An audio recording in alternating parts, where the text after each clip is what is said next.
तो एक तो वैसे ही मुसलमानों पर सीटों के नाम पे कुछ नहीं है मध्य प्रदेश में, वहां पर एक सीट जहां पर थोड़ा बहुत इम्पैक्ट रखते थे उसको भी खत्म कर दिया गया है। सभी पार्टियां चाहती हैं कि मुसलमान राजनीतिक तौर पे हमेशा पिछड़ा हुआ रहे, उसका वोटर के तौर पर ही काम करे, अपनी राजनीतिक क़यादत या अपनी राजनीतिक हिस्सेदारी पर वो खुलकर बात ना करे। जीतने को खत्म करने के लिए एक जो संवैधानिक तरीका है वो ये तरीका है कि परिसीमन के नाम पे उस सीट को आरक्षित कर दिया जाए।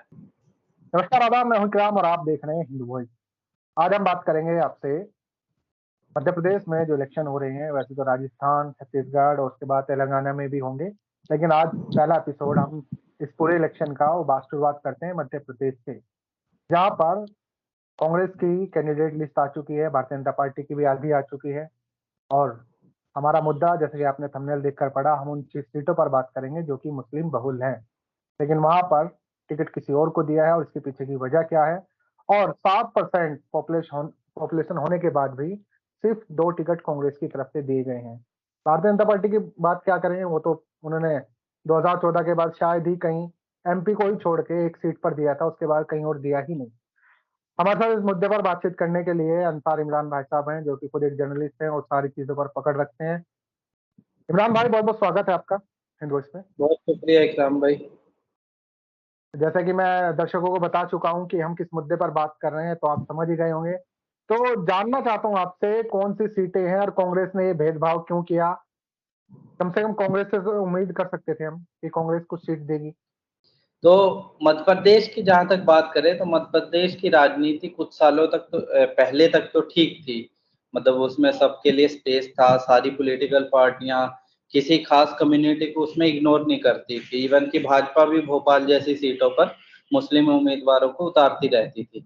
पर हालिया कुछ समय में जब से भाजपा केंद्र में सरकार बनाई है उसके बाद से इन लोगों ने कुछ ऐसा माहौल क्रिएट किया कि मध्य प्रदेश के अंदर भी उसका असर दिखाई देने लगा था। सोचिए कि जो शिवराज सिंह चौहान कभी खास तौर पे डायरेक्टली वोकल होके मुसलमानों के खिलाफ कुछ नहीं बोलते थे, वो उनको बुलडोजर मामा और इस टाइप की उपाधियां देनी शुरू कर दी थी। दूसरी बात कि पिछली बार इन्होंने भोपाल से एक कोई मुस्लिम लेडी हैं जिनके फादर पॉलिटिक्स में एक्टिव थे, उसको दिया था इन्होंने टिकट, पर इस बार वो भी टिकट काट दिया है। ये तो चलिए उस पार्टी की बात हो गई जो मुसलमानों के अस्तित्व को ही इनकार कर देती है। दूसरी तरफ आते हैं कांग्रेस की, जो चाहती है कि भाजपा हराने के नाम पर मुसलमान उसे एक तरफा वोट करे और उसे पूरी तरीके से सपोर्ट करे या पूरे प्रदेश में एक तरफा तौर पर वोट दे।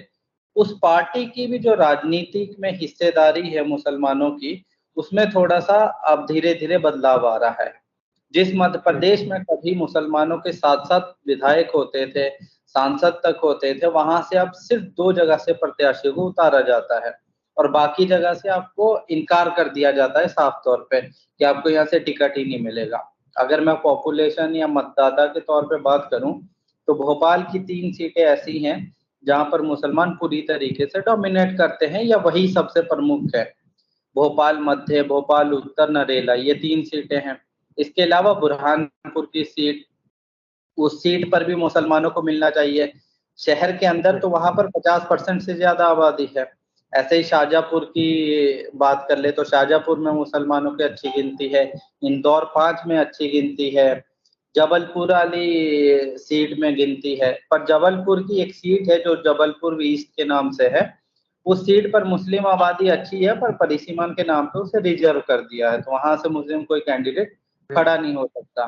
ऐसे ही उज्जैन की एक सीट है, वहां पर मुसलमान कहा जाता है कि 90,000 के आसपास, वहां से भी टिकट नहीं मिला है। तो जो राहुल गांधी ये बार बार कह रहे हैं कि हम लोग आबादी के हिसाब से हिस्सेदारी चाहते हैं, या जब हमारी सरकार आएगी तो हम उस सरकार में जातिगत जनगणना कराएंगे, तो जनगणना का क्या फायदा अगर आप टिकट बंटवारे में ही सही तरीके से टिकट बंटवारा नहीं कर सकते। नहीं, आपने परिसीमन पर सवाल किया, ऐसी कौन सी सीट थी जो हाँ मुसलमान जीत सकते थे लेकिन उसको आरक्षित कर दिया गया? जबलपुर ईस्ट वाली सीट है, जबलपुर पूर्व, उसमें मुस्लिम आबादी तकरीबन 25 से 30% के आसपास है और पॉलिटिकली एक्टिव लोग हैं वहां पर वही है परिसीमन के नाम पे उसे आरक्षित कर दिया गया है। और आप ये बात अच्छे से जानते हैं कि आरक्षित सीटों पर मुसलमानों के चुनाव लड़ने पर पाबंदी होती है।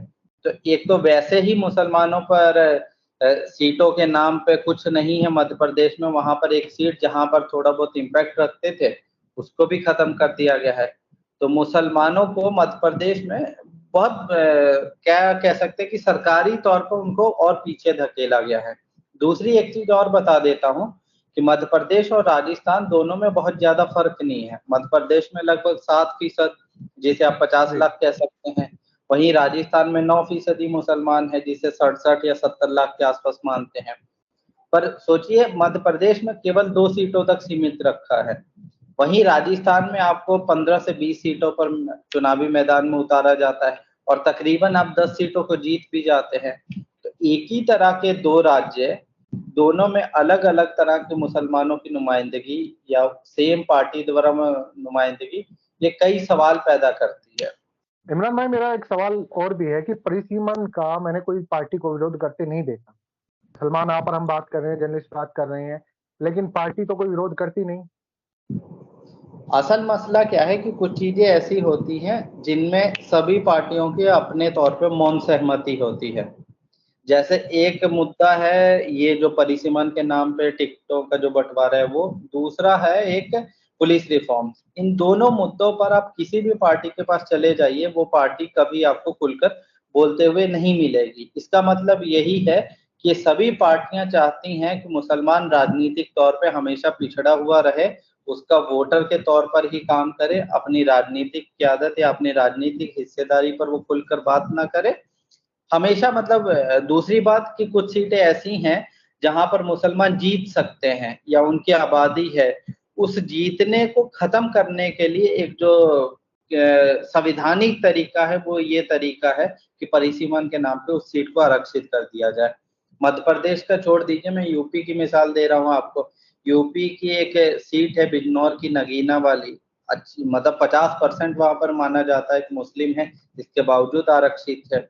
बहराइच की सीट जहां से मुस्लिम सांसद रहता था पहले, उस सीट को इन्होंने आरक्षित कर दिया है। तो मुद्दा यहाँ पर ये नहीं है कि दलितों के लिए आरक्षित क्यों की गई है, बहुत सारी ऐसी सीटें हैं सेम स्टेट में जो दलितों को आरक्षित की जा सकती है या जहां पर उनकी आबादी ज्यादा है, मगर उनको ना करके जो मुस्लिम बहुल सीटें हैं उनको आरक्षित किया जाता है। रायबरेली की जो सीट है जहां से सोनिया गांधी जीती है, वहां पर 30 से 32% दलित है, मगर उसे जनरल कैटेगरी में रखा है। नगीना जहां पर 10% 12% दलित है, उसे आरक्षित कर दिया गया।